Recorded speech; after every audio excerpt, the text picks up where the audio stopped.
Hello and welcome back to the Reactivist Podcast. I'm Marlene Shivo. Well, it has been a week for sure. Everything in the news wheel is about the protesters. It's all about the campuses and the kids and the crazy. It's just nothing but crazy. And the fact that Donald Trump is in court every day in New York City and the details of what goes on in that courtroom are almost muted by the fact that college campuses are in an uproar. The lunatic kids, the kids that are off the rails, are running the asylum. They're taking over buildings. I'm sure you saw at Columbia University, they're making quote unquote demands about wanting food and water, saying it's their humanitarian right. What about the rights of everybody else? It's their humanitarian right to drink. Well, guess what? You took over a building voluntarily. No one's holding you hostage. So if you would like to eat or drink something, leave the building. No one's making you stay there but you. That was one of the dumbest press conferences I had seen in a long time.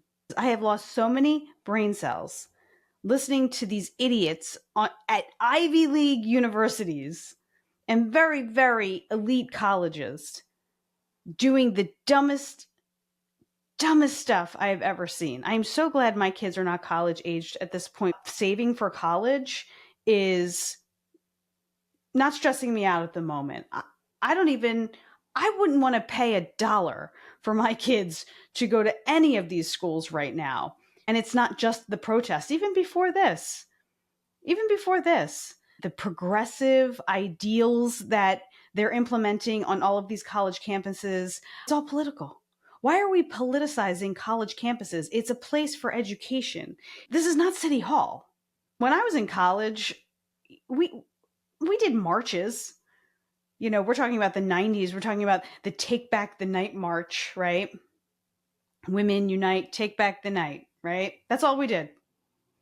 Bunch of girls and few guys walking around campus chanting that phrase and then going back to their dorms. There's no reporters, there are no press conferences, just a bunch of college kids going through their post-adolescent idealistic phase. It was so benign. There was a population of students on every college campus that, wore Birkenstocks and hemp jewelry, and girls stopped shaving their legs. They went to fish shows, right? Those were the rebels of the 90s. These were harmless styles and trends, and these were harmless phases, right? What's going on now in college campuses is not harmless at all. And it's getting so much attention in the media, and there's violence, and there's real social implications happening here. I don't really want to dive into the politics of what they're doing. I don't want to give any more oxygen to what these kids are doing. But it brings me to a topic of cancel culture and CNN anchor Michael Smerconish, who was set to give the commencement speech at Dickinson College in Pennsylvania and was canceled. Why was he canceled? Because these same students, these same lunatics running the asylum, decided that he was not good enough.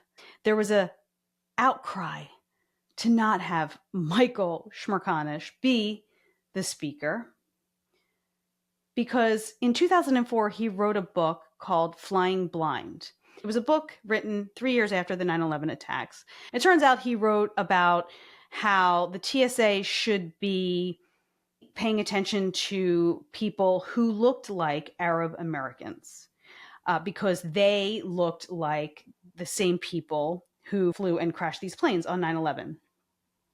So because he wrote this book 20 years ago and talked about his experience at the TSA in conjunction with what the TSA should be doing, he was no longer welcome to speak at Dickinson College. Whether or not you agree with what the college did, there's a much deeper and larger message going on here. If you don't fall directly in line with someone on the far left, the woke, their extreme views, you are abolished. That's it. Get rid of it. You got to go. The disruptors are calling the shots. College students and the universities are bowing to the demands. I know it's a safety issue. You don't want to cause more problems, but that's crazy. That's a bully culture. You get a bunch of students saying, we don't want Michael Smerconish, and the university says, okay, once again, you win. We're just going to do what you say because it's the easier route to go.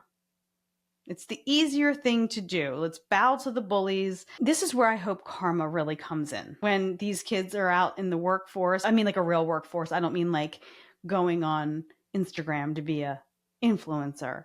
And someone does a background check on them. I hope they get canceled from being considered for that job.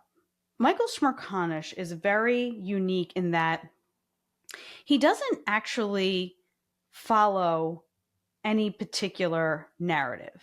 He breaks down the facts and both sides.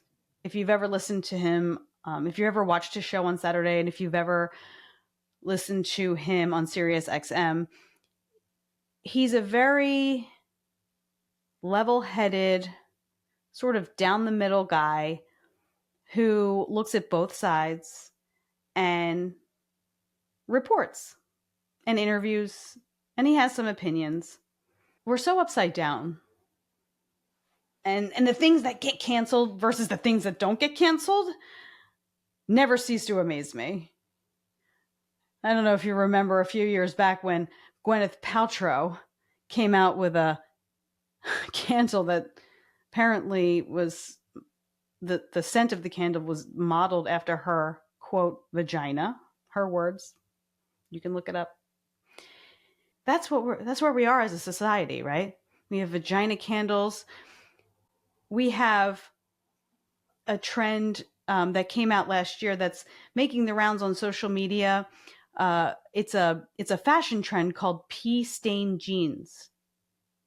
The original price was $800 for these jeans, and now the jeans are $600. Peain Jeans. Now, it's not actual pee. I mean, not that I'm aware of. It looks like you wet your pants, and they are dubbed Peain Jeans. And someone's making money off of this, right? So we have an anchor, Michael Smerconish, who is a level-headed, educated man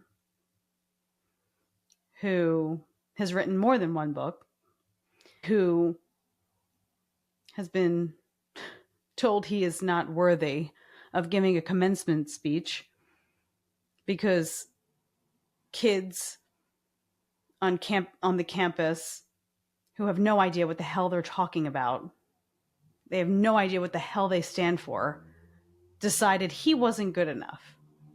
But Peain Jeans, all the rage.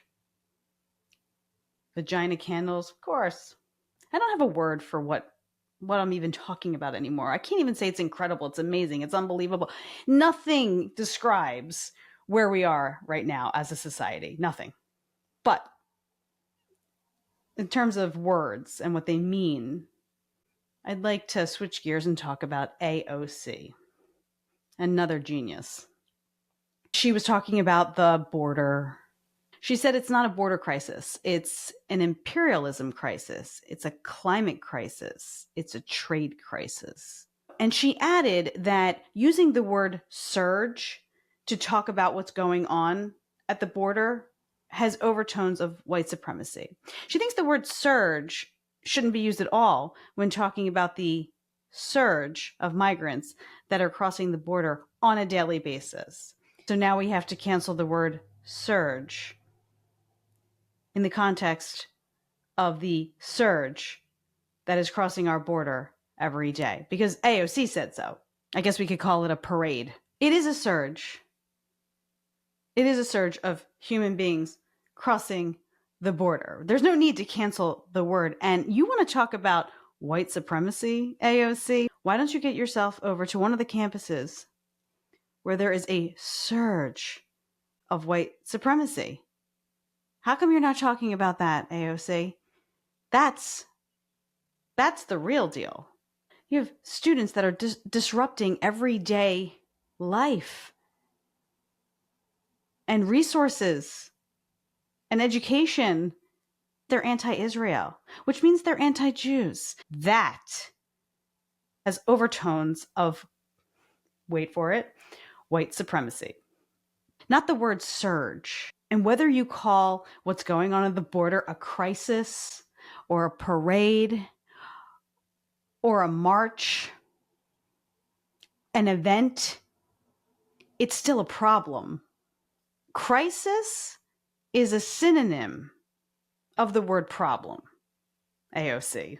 So taking the word crisis out of what's going on at the southern border and taking the word surge out of describing what's going on at the southern border doesn't move the needle. And the climate crisis, what? What are you even talking about? I'm not debating the climate crisis. But why are we talking about the climate crisis when talking about migrants? You want to talk about the new Green Deal? Do it in a different Instagram post, AOC. Don't merge it with the migrant issue that's going on right now at the border. Although merge rhymes with surge, so should we cancel that too?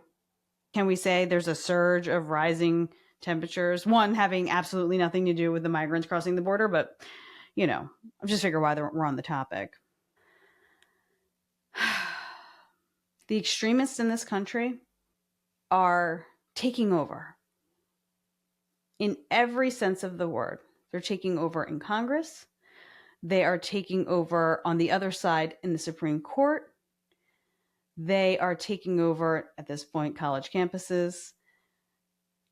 They are taking over the media, the messaging, and they're taking over my brain cells. If I lost as many calories as I do brain cells listening to these yahoos yammer on about nonsense, I would be emaciated right now.